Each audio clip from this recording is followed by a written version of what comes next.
On va continuer avec une ONG qui est Surfrider Foundation, et c'est Grégory qui va venir à nos côtés. Je voulais juste faire une petite parenthèse, rappeler à tout le monde, déjà vous remercier d'être présent. Sachez qu'il y a une pétition à l'accueil pour si vous voulez la signer. Il y a une pétition en ligne également. Le site Stockage Gazland est à votre disposition aussi pour pouvoir aller recueillir toutes sortes d'informations si vous avez besoin. Il y a également, si vous voulez soutenir le collectif, eh bien, sachez qu'il y a des petites tirelires un peu partout, si vous voulez faire un petit geste. C'était la parenthèse. Donc je laisse la parole à Grégory de Surfrider Foundation. Bonjour, donc Grégory Lemoineau, je suis de Surfrider Foundation, je suis chargé de mission au siège Europe à Biarritz. Donc je suis un des représentants de Surfrider. Je suis ici parce que je voulais faire un petit laïus sur les milieux naturels. Donc je tiens à préciser que je précise que je suis un seul des représentants de Surfrider parce qu'ici il y a aussi l'antenne Surfrider Sudland qui a participé à l'organisation de cette journée. Donc je voulais profiter de prendre la parole pour témoigner mon admiration à l'organisation de cette journée. Je trouve que c'est quelque chose qui est super et qui est super bien faite et qui est l'occasion vraiment de donner une information très complète à tout le monde. Au-delà des débats publics qui ont pu être très techniques, ici on a vraiment un laïus sur tous les sujets qui concernent ce projet. Donc moi j'avais prévu de faire un petit laïus sur l'impact plus spécialement sur les milieux naturels. Bon, vous avez vu déjà la présentation de Gilles Garanro. Viendra après moi Raphaël Jean qui est aussi spécialiste des milieux naturels. Du coup, je ne vais pas passer trop de temps sur ces notions-là. Je voulais juste rappeler pourquoi Surfrider Foundation on est impliqué dans la lutte contre ce projet-là. En fait, on a à Surfrider un programme qui s'appelle les Gardiens de la Côte. Donc c'est un programme qui permet vraiment à n'importe qui, à n'importe quel citoyen, n'importe quelle association, de solliciter l'ONG. Donc je rappelle, Surfrider Foundation a pour statut la lutte pour la préservation des océans, du littoral et des usagers. Donc ce programme Gardien de la Côte a vraiment pour objectif de donner les moyens à n'importe qui de lutter pour la préservation de son littoral. Quand on parle de lutter pour la préservation du littoral, on lutte pour tout ce qui est pollution, aménagement du littoral ou tout type d'agressions qui peuvent avoir lieu sur cette frange côtière. Donc on est impliqué dans ce projet-là de par ce programme Gardien de la Côte. Donc c'est l'antenne Sudland qui nous a sollicité, qui nous a alerté de l'existence de ce projet. Voilà pourquoi on est là et voilà pourquoi on est impliqué depuis maintenant quelques mois et pourquoi on va poursuivre. Aujourd'hui, on était à la fin du débat public. Les conclusions du débat public viennent d'être rendues.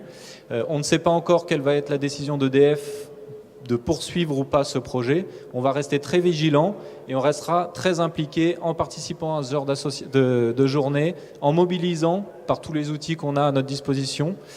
Donc j'invite, ça vient d'être fait, mais je vous réinvite, si vous ne l'avez pas fait encore, à signer la pétition pour lutter contre ce projet-là.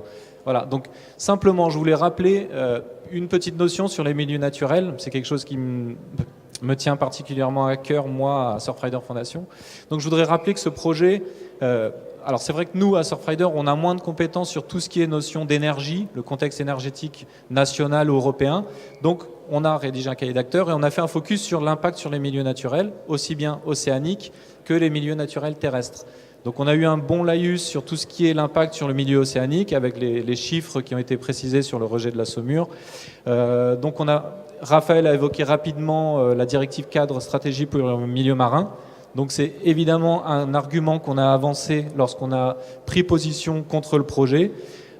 C'est une directive sur laquelle la France est en train de travailler actuellement, en train de travailler pour l'application au niveau français. Donc c'est vrai que quand on analyse les rejets qui peuvent être faits dans le milieu marin et qu'on les met en perspective avec cette directive, on se rend bien compte qu'il y a une incohérence complète.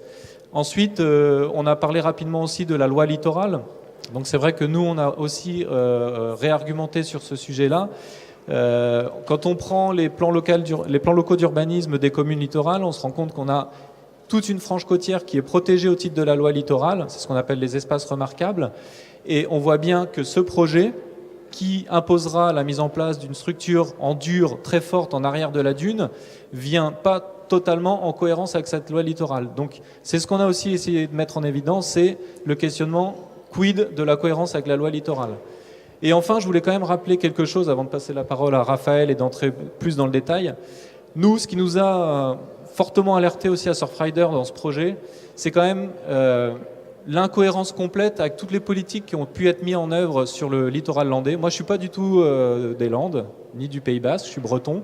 Quand je suis arrivé dans les Landes, il y a quelque chose qui m'a marqué, c'est l'aspect nature, le paysage fort qu'il y a dans les Landes, cette image paysagère, naturelle, très forte dans les Landes.